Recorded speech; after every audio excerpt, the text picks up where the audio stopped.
Hello guys, how are ya? Hope you're doing well. Hope life is treating you great. Thanks for clicking onto this video, and please subscribe to my channel. Get me to 2,000 subscribers before the end of this month, please. I just want to talk about the $55 billion that the African leaders signed at the U.S. African Leader Summit. African Americans, some I've heard they're angry because Africa gets reparations. Africa gets reparations. Excuse me. Before we got our reparations, Africa gets reparations before we get our reparations. That's what they're saying. Well, first of all, let me start by saying it's not reparations. Africa did not get reparations. I would like some of you guys to investigate or look at or research how your country operates. Okay. What they signed was more of a business deal. There's 55 countries, 55 billion. That's nothing. I know some countries didn't come there, but still, the amount of money they signed is actually nothing. If it was $55 billion per country, then it would actually be beneficial for Africa. But $55 billion for the whole country, for the whole continent, is nothing.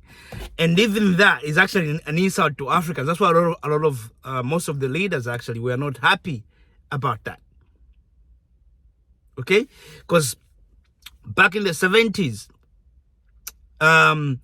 America, the World Bank, and the IMF were giving South Korea $50 billion. Just to one country, $50 billion to help them get where they are. And the reason why they were doing that is to show the difference between democracy and communism. Communism, North Korea; democracy, South Korea. So they had to put in that money for them to get better results, so that they can have something to show off for the war that happened during the Korean War. So they can say, see, if you become democratic, this is what you achieve. So there was an agenda there, but they never helped Africa like that. Africa has never been helped to succeed, to do well. They helped South Korea to a point where they were giving, like the South Korean government was giving money to its business people, and told them that you are allowed to fail. If you fail, start again. If you fail, start again. You know what that does? It changes people's ideas. They are willing to do more risk stuff. And look what happened to the economy of South Korea. And then they bring South Korea into pretty much into NATO. The white community.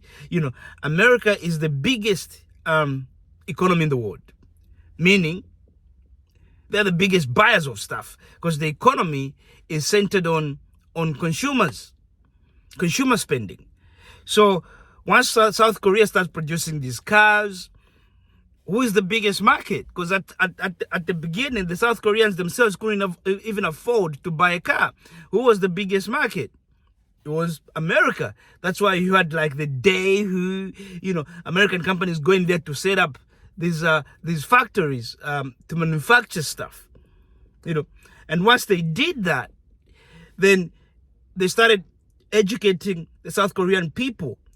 They helped them with setting up an education system. And today, South Korea produces the highest number of engineers. And it's reflecting in the things they are producing. That's how we managed to get the Samsung, the Kias and the Hyundais and all these cars.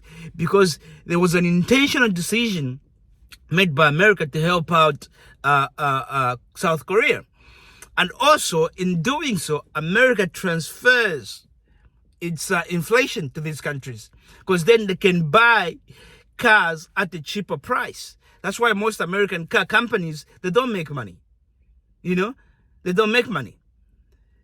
because it's quite expensive to produce things in America. But if they can produce it somewhere where they're paying people less and bring it into America, they're transferring that inflation and they're delaying it so that you guys can have a better life there. So what exactly happened with the $55 billion?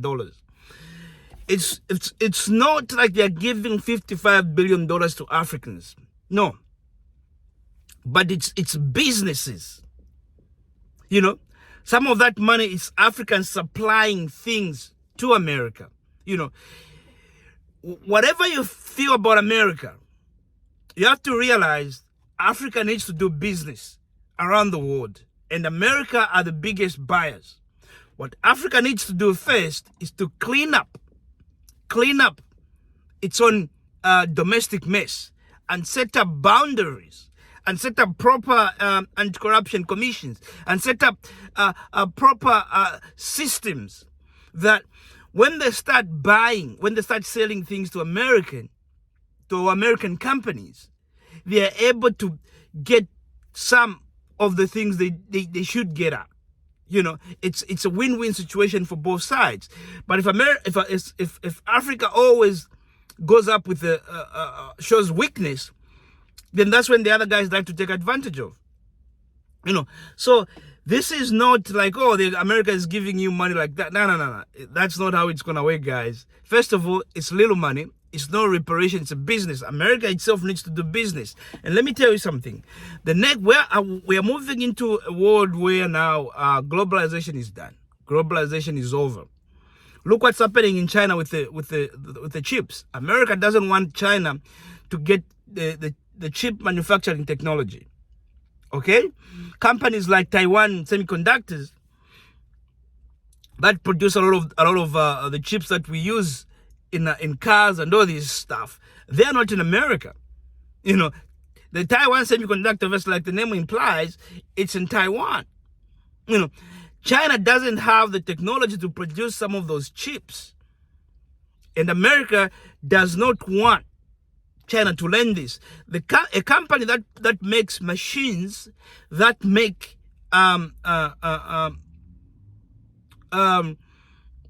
chips is actually in the Netherlands. And America has given them a directive to say never sell to China. Stop selling to China. So they're stopping. America itself is investing locally at home about $50 billion into this chip manufacturing industry. You know, and what they want to do is to protect that industry so that they can have an upper hand in technology, and China can't have access to it. You know, so the whole idea of globalization, as it was before, is over, and America now wants to focus more. It's more becoming a nationalism. You know, they're only going to do business with countries that they have an agreement with, a free trade agreement with, and in Africa they only have that with Morocco. You know, that's why these countries now, they have to go there and sign up something to say, okay, we have these things, we can sell them to you. But however, at the same time, you have to realize that's business that's going to benefit America, because America doesn't have all the minerals they need. So this is not some sort of, free money. It's not reparations. Your country does business with almost every other country in the world. If anything, they give more money to European countries, to Asian countries, to South American countries than they do to African countries. So don't get upset about, they got reparations. Reparations for what? It's business. If anything, right now, you guys, America has more to benefit than even Africa. And unfortunately, because you guys are so bitter, complaining about stuff that's not true, like as if it's it's free money that they've given them, they've compensated them. Nah, it's not like that. Because then what will start happening is American companies will start coming into Africa, not by you and your company. You guys and your companies won't be coming. So this guy, if you go to South Africa is littered with American companies. They're out there making money. And then when we tell you to say, you know what, look at Africa, come here and do business. Oh, I ain't going there. Africans sold us. Africa, come on now. You know, Africa is not getting reparations because white people are going to come here and they're going to make a lot of money. You can complain however you want to complain. It's only in Africa where you're not going to face racism. It's only in Africa where you can buy land for cheap. It's only in Africa where you can actually, you as an African American, can start a business and successfully make a lot of money without any hindrance. But most of you are busy complaining. Your country does business with other countries. They give more money to those countries than even to Africa. Africa is by far the least funded country in the world by America. China gives more money to Africa than and the word gives is it's misleading. I say invest more in terms of trade, because if you look at China, they'll come in, they'll invest, they invest and set up a mine. It costs them maybe $2 billion, or let's say $200 million to set that up, and then they start producing, let's say, iron ore, like they did in Sierra Leone. Iron ore. And before you know it, they're giving $6 billion in taxes to the government. They've come in there with their own money, setting it up, and obviously taking the iron ore, but at the same time, they're paying taxes to the government. That is how things are done. It's not free money. It's not reparations. America is not going to give reparations to Africa. It will never happen. But they need Africa, because Africa has what they need. Okay? So it's not reparations, guys. Get over it. Let's focus on the real things that are happening around the world. Let's focus on how we can become better as a people, rather than trying to kill each other over the so-called reparations. Reparations ain't gonna happen. And guess what? I don't give a crap. Like for Africans, for Americans, you guys keep fighting for them. You deserve that. For me, I even think just a free university, something like that. For every African American that's able to get to university, they'll get it for free. But that's not from me. For me, I'm talking specifically about this thing I'm seeing on YouTube about, Africa got reparations. Africa did not get reparations. It's business. It could be that some countries will be allowed to export their produce to America.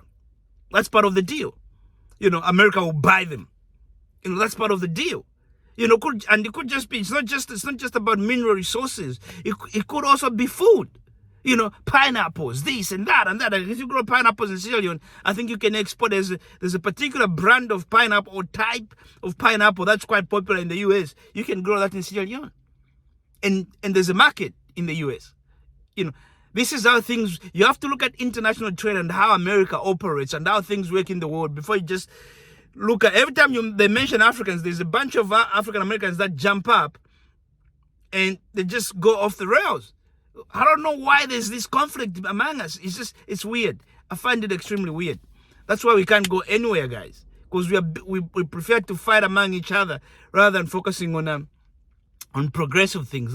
Things that are gonna advance our agenda, and which is to be independently, to do things independently, to work together, and to make money, and to develop our economies. That should be our agenda. That should be a Pan-African agenda. I know some of you guys are not Pan-African. You've actually become African haters. It's weird, but all that stuff gotta stop. Please look into this. Africa did not get reparations. It's all about business. It's all about resources.